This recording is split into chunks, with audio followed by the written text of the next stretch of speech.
Aujourd'hui, je vais vous parler d'un livre qui a traversé les siècles et qui est considéré comme un chef-d'œuvre de la stratégie militaire, L'art de la guerre, écrit par le général chinois Sun Tzu il y a plus de 2500 ans.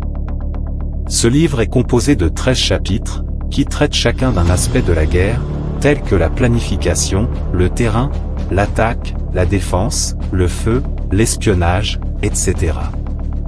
Chaque chapitre contient des maximes, des conseils, des exemples et des anecdotes, qui illustrent les principes fondamentaux de l'art de la guerre selon Sun Tzu. Quels sont ces principes?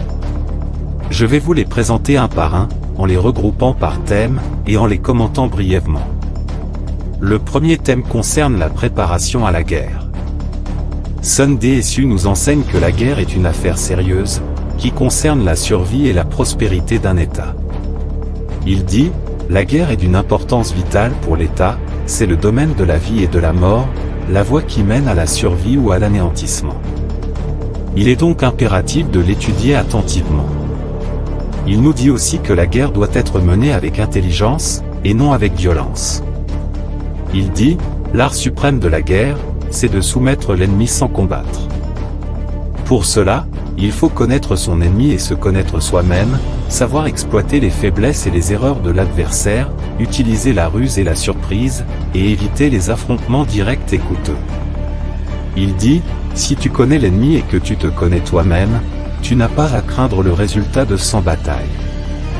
Si tu te connais toi-même, mais pas l'ennemi, pour chaque victoire remportée tu subiras aussi une défaite. Si tu ne connais ni l'ennemi ni toi-même, tu succomberas dans chaque bataille. Il nous dit également que la guerre doit être basée sur le calcul et l'évaluation, et non sur le hasard et l'émotion. Il dit, avant de commencer la guerre, il faut évaluer 5 facteurs, la voie, le climat, le terrain, le commandement et la doctrine. La voie, c'est ce qui fait que le peuple est en harmonie avec son souverain, le suivant en toutes circonstances, sans craindre pour sa vie ni pour son bien-être. Le climat, c'est le yin et le yang, le froid et le chaud, les jours et les nuits, les saisons. Le terrain, c'est la distance, la facilité ou la difficulté du parcours, les dimensions du terrain, la sécurité ou le danger.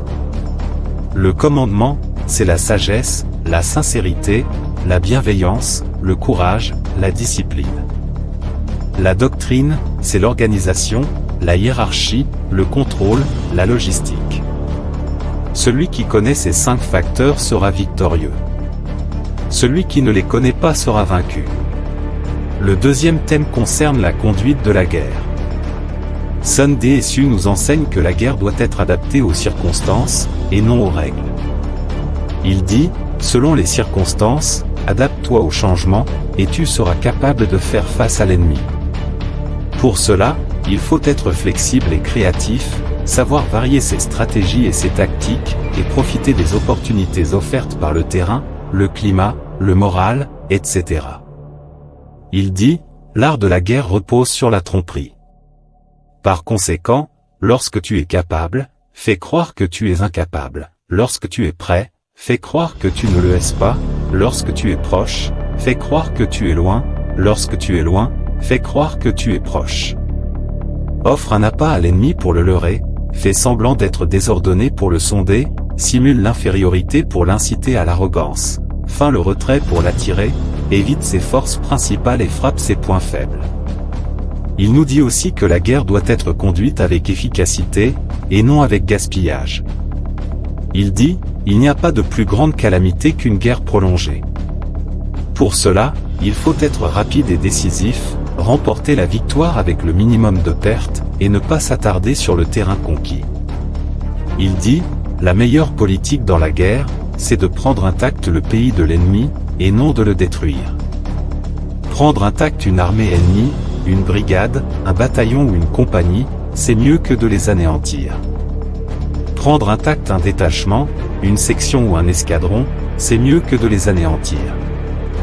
Par conséquent, la victoire suprême, c'est de briser la résistance de l'ennemi sans combattre. Le troisième thème concerne la fin de la guerre. Sun Tzu nous enseigne que la guerre doit être guidée par la sagesse, et non par la colère. Il dit, ne te laisse pas influencer par tes sentiments, et tu seras capable de maîtriser tes actions. Pour cela, il faut être calme et rationnel, ne pas se laisser emporter par la haine ou la vengeance, et respecter l'ennemi vaincu. Il dit, traite bien les prisonniers, et occupe-toi d'eux. Il nous dit également que la guerre doit être suivie par la paix, et non par la tyrannie. Il dit, un souverain ne doit pas mobiliser son armée par colère, un chef ne doit pas engager le combat par emportement. On agit ainsi quand on est en colère, et on se repent ensuite, quand le mal est fait. Le souverain avisé et le bon chef font en sorte que l'ennemi se rende sans combattre. Ils obtiennent ce qu'ils désirent sans user de la violence, ils soumettent les autres États sans livrer bataille. Ces principes, et bien d'autres, font de l'art de la guerre un livre universel, qui dépasse le cadre de la guerre et qui s'applique à tous les domaines de la vie, qu'il s'agisse de la politique, des affaires, du sport, ou même des relations personnelles. Lire et relire ce livre, c'est apprendre à se connaître, à connaître les autres, et à agir avec stratégie et efficacité. Je vous invite donc à découvrir ou à redécouvrir ce livre, qui est disponible en plusieurs éditions et traductions, et qui est aussi accessible en ligne.